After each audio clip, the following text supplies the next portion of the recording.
E nós vamos continuar a falar sobre depressão. Aqui no estúdio está o psiquiatra Samuel Rego, nosso convidado especial para tirar suas dúvidas sobre o assunto. Mande sua pergunta pelo e-mail pitvresponde@tvclube.com.br, pela rede social @pitvresponde ou pelo 2107-6632. Boa tarde, doutor Samuel. Boa tarde. Bom, para a gente começar, há uma diferença entre uma tristeza que demora mais tempo para uma depressão?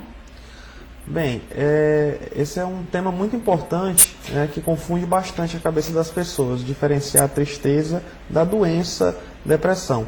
Então, a tristeza é uma emoção normal que o indivíduo reage diante de uma situação aversiva ou turbulenta, em que normalmente esse sentimento ele é passageiro. Então, à medida que vão passando-se os dias, tende-se a haver uma recuperação espontânea do humor.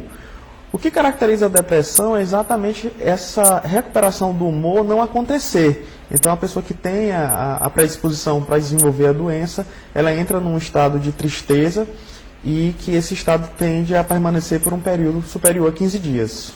Então, tem pessoas que têm predisposição a ter depressão ou você pode adquirir a doença por alguma razão? Existe uma integração entre os fatores ambientais, né, e os fatores genéticos. Então, a combinação desses dois fatores. Então, o que a gente pode afirmar é que, enquanto maior a predisposição genética para se desenvolver a doença, a depressão, quer dizer, menos fatores ambientais vão ser necessários para ela desenvolver. Já uma pessoa que não tem predisposição, mas ela vive num ambiente extremamente aversivo, ela vive num ambiente extremamente turbulento, ela pode acabar desenvolvendo também.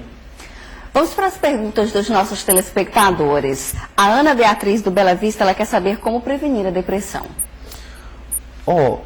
Não existe uma regra que tenha sido já demonstrada cientificamente que seja capaz de prevenir a depressão. Mas, de uma forma geral, evitar o estresse é uma forma importante de tentar combater isso. Como foi mostrado na reportagem, a yoga, ela tenta exatamente isso. Ela é uma técnica que trabalha a respiração e trabalha o relaxamento.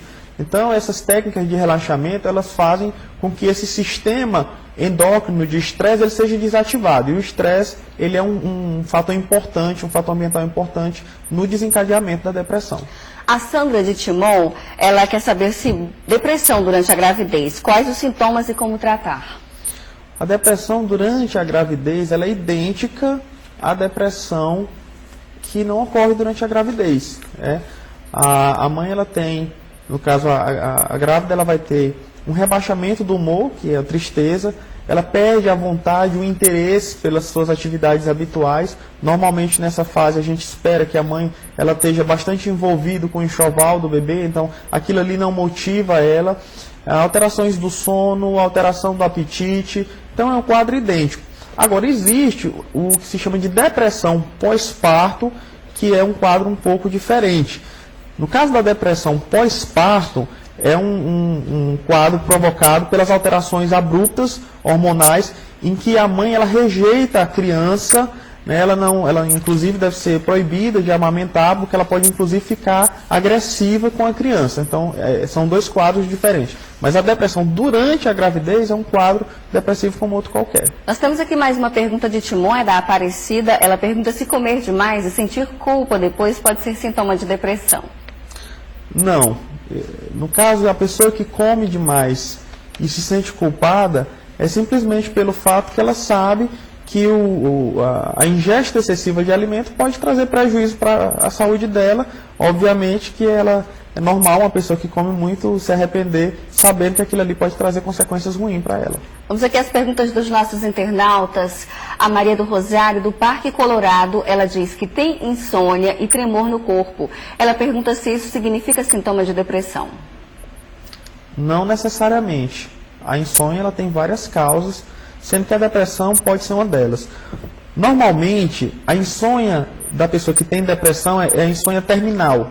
Como é essa insônia terminal? A pessoa ela não tem dificuldade para adormecer no início da noite, mas ela acorda de madrugada e tem dificuldade para reiniciar o sono. Essa dificuldade, que a gente chama insônia inicial, que é a dificuldade para adormecer, está mais associada com a ansiedade. A Roseli de Demerval Lobão, ela pergunta quais os principais sintomas da depressão. Os principais sintomas da depressão são o rebaixamento do humor, que é a tristeza, o desânimo, que é a falta de prazer, a falta de interesse pelas atividades habituais. Então, por exemplo, uma dona de casa, ela perde o interesse de varrer a casa, de cuidar do quintal, de arrumar, né, a sua casa. No caso do estudante, ele perde o prazer de ir para a aula, de estudar. Então, são coisas habituais. Além disso, alteração do apetite, que pode ser para mais ou para menos, dependendo do tipo de depressão. Depressão do tipo bipolar, a pessoa tende a ter aumento do apetite. E a depressão maior, que é essa depressão que é mais comum, a pessoa tem diminuição do apetite.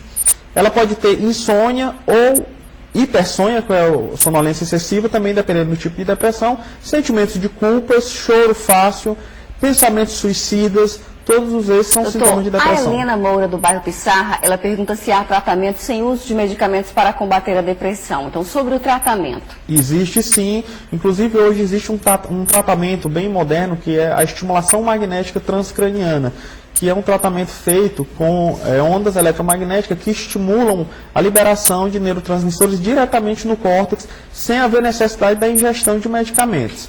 Agora, se você está falando de terapias alternativas, como, por exemplo, a yoga, esses tratamentos, o que eles vão fazer, na verdade, é diminuir a reação de estresse, que é um fator importante no desencadeamento da depressão. Mas, depressões graves, sempre elas devem ser tratadas com tratamentos físicos, que é ou medicamento antidepressivo, ou estimulação magnética transcraniana, ou a ASCT.